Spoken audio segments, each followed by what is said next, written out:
ನಮಸ್ಕಾರ, ನೀವು ನೋಡ್ತಾ ಇದ್ದೀರಾ ಸುದ್ದಿ ವಿಚಾರ. ನಾನು ನಿಮ್ಮ ಚೇತನ್.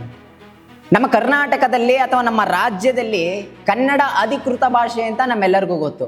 ಆದರೆ ಆ ಅಧಿಕೃತ ಭಾಷೆಯನ್ನು ಬಿಟ್ಟು ಬೇರೆ ಭಾಷೆಗೂ ಪ್ರಾಧಾನ್ಯತೆ ಕೊಡ್ತಿದ್ದಾರೆ ಅಂದ್ರೆ ಕನ್ನಡವನ್ನು ತಳ್ಳಾಕಿ ಈ ಭಾಷೆಯನ್ನು ಮುಂದೆ ತರ್ತಿದ್ದಾರಾ ಅಂತ ಒಂದಿಷ್ಟು ಪ್ರಶ್ನೆ ಉದ್ಭವ ಆಗ್ತಾ ಇರೋದು. ಹೌದು ವೀಕ್ಷಕರೇ, ಅದಕ್ಕೆ ಸಂಬಂಧಪಟ್ಟಂತೆ ಸುದ್ದಿ ನಿಮ್ಮ ಮುಂದೆ ಹುಡ್ತಾ ಹಾಕ್ತೀನಿ ಬನ್ನಿ.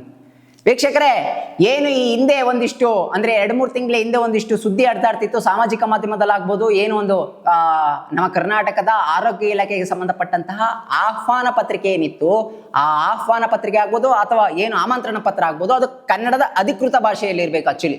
ಆದ್ರೆ ಅವರು ಇಲಾಖೆಗೆ ಸಂಬಂಧಪಟ್ಟಂತ ಆರೋಗ್ಯ ಇಲಾಖೆ ಸಂಬಂಧಪಟ್ಟ ಏನ್ ಮಾಡಿದೆ, ಉರ್ದು ಭಾಷೆಯಲ್ಲಿ ಪ್ರಕಟಣೆ ಮಾಡಿರುವುದು ಎಷ್ಟರ ಮಟ್ಟಿಗೆ ಸರಿ ಅಂತ ಈಗ ಜನರು ವ್ಯಾಪಕವಾಗಿ ಆಕ್ರೋಶವನ್ನು ವ್ಯಕ್ತಪಡಿಸ್ತಿರುವಂತದ್ದು.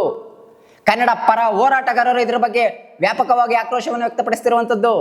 ನಾವು ಕರ್ನಾಟಕದಲ್ಲಿ ಇದ್ದೀವಾ ಅಥವಾ ಬೇರೆ ಯಾವುದಾದ್ರೂ ರಾಜ್ಯದಲ್ಲಿ ಇದ್ದೀವಾ ಅಂತ ಹೇಳ್ತಿದ್ದಾರೆ. ನಮ್ಮ ರಾಜ್ಯದಲ್ಲಿ ಕನ್ನಡ ಅಧಿಕೃತ ಭಾಷೆ ಅಂದ್ರೆ ಅದೇ ಭಾಷೆಯಲ್ಲಿ ನೀವು ಆಹ್ವಾನ ಪತ್ರಿಕೆ ನೀಡಬೇಕು.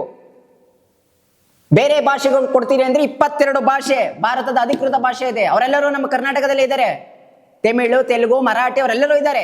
ಪತ್ರಿಕೆಗಳು ಇದೆ, ತಮಿಳ್ ಇದೆ, ಡೆಕ್ಕನ್ 2 ಇಂಗ್ಲಿಷ್ ಇದೆ, ಉರ್ದು ಭಾಷೆದು ಇದೆ. ಕೊಡಿ, ಆಯ್ತು. ನೀವು ಆಹ್ವಾನ ಪತ್ರಿಕೆ ಆದ ಆಮಂತ್ರಣ ಪತ್ರಿಕೆ ಆದ್ರೆ ಕೊಡಿ. ಯಾಕೆ ಆ ರೀತಿಯ ಧೋರಣೆ ತರ್ತೀರಾ?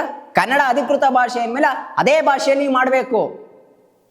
ಬೇರೆ ರಾಜ್ಯಗಳು ನೋಡಿದೀರಾ? ತಮಿಳ್ ಅಂದ್ರೆ ಅದು ತಮಿಳ್ ಭಾಷೆಯಲ್ಲೇ ಇರುತ್ತೆ. ತಮಿಳ್ನಾಡು, ಕೇರಳದಲ್ಲಿ, ಆಂಧ್ರ ಪ್ರದೇಶದಲ್ಲಿ ಅವರವರ ಭಾಷೆಗೆ ಪ್ರಾಧಾನ್ಯತೆ ಕೊಡ್ತಾರೆ. ಆದ್ರೆ ನೀವು ಯಾವುದೋ ಒಂದಿಷ್ಟು ಓಲೈಕೆಗೆ ಮಾಡುವಂಥದ್ದು ಅಥವಾ ಚುನಾವಣೆಗೆ ಮತದಾರರನ್ನು ಸೆಳೆಯಲು ಈ ರೀತಿಯ ಮಾಡ್ತಿರೋದು ಎಷ್ಟರ ಮಟ್ಟಿಗೆ ಸರಿ?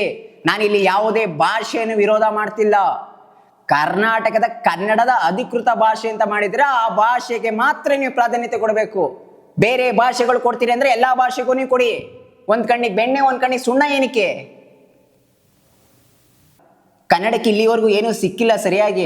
ಆದಷ್ಟು ನೀವು ಕನ್ನಡವನ್ನು ಹಿಂದಾಕುವಂತ ಪ್ರಯತ್ನ ಮಾಡ್ತಿದ್ದೀರಾ. ನೀವೇ ಹೇಳಿದ್ದೀರಾ ಪ್ರತಿಯೊಂದರಲ್ಲೂ 60% ಕನ್ನಡ, 40% ಇಂಗ್ಲಿಷ್ ಅಂತ. ಅಂದ್ರೆ ಬೇರೆ ಮೇನ್ ಇಂಪಾರ್ಟೆಂಟ್ ನೀವು ಕನ್ನಡ ಕೊಟ್ಟಿರೋದು 60%. ನೀವು ನೋಡಿದ್ರೆ ಈ ರೀತಿಯ ಕೆಲಸಗಳು ಮಾಡ್ತಿರೋದು ಎಷ್ಟರ ಮಟ್ಟಿಗೆ ಸರಿ?